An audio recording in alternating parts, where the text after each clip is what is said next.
Hi guys, it's Sandy Blooms with the New Republican Party. Thank you so much for tuning in. I really appreciate and enjoy you guys for being here. Today we have a special guest. We're here at the University of West Georgia. Have some great things planned for us, and we are with a wonderful person who's going to introduce himself and kind of give you a little bit of a background as to today's slew of events. Yeah, hey guys, my name is Javidona. I'm the Education Director with Georgia Right to Life. Georgia Right to Life, we're a nonprofit, nonpartisan Christian organization that is boldly advocating for biblical personhood across this entire nation on every single level.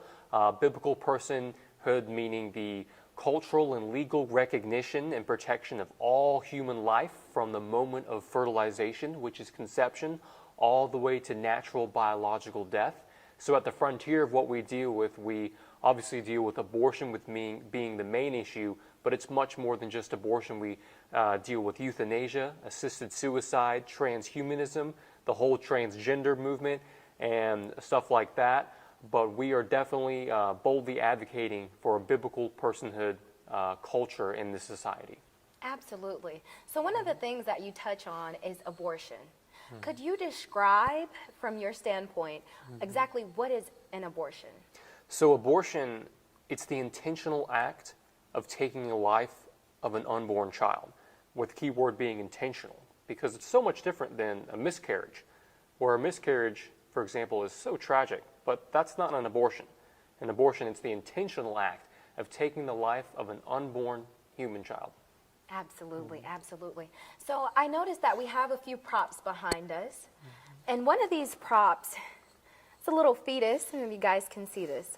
It feels rather, I've never touched a fetus before, but it feels rather soft and very flexible. Could you describe why there's a fetus that's flexible on the table?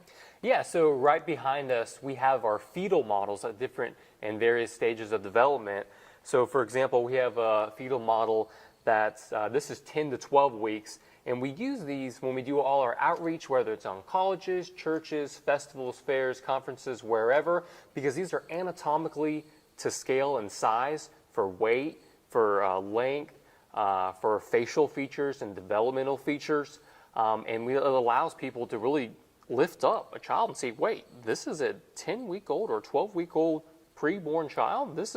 I didn't know, because a lot of the misconception out there is that the unborn are just merely a clump of cells, so to speak, but the reality is so much different. When we have a 10 to 12 week child right here, I'm looking at this child's eyes, nose, his face, his mouth, and their body, and you say, hey, this is not just a clump of cells, this is a living human being, just like you and I, just at a different size and different level of development.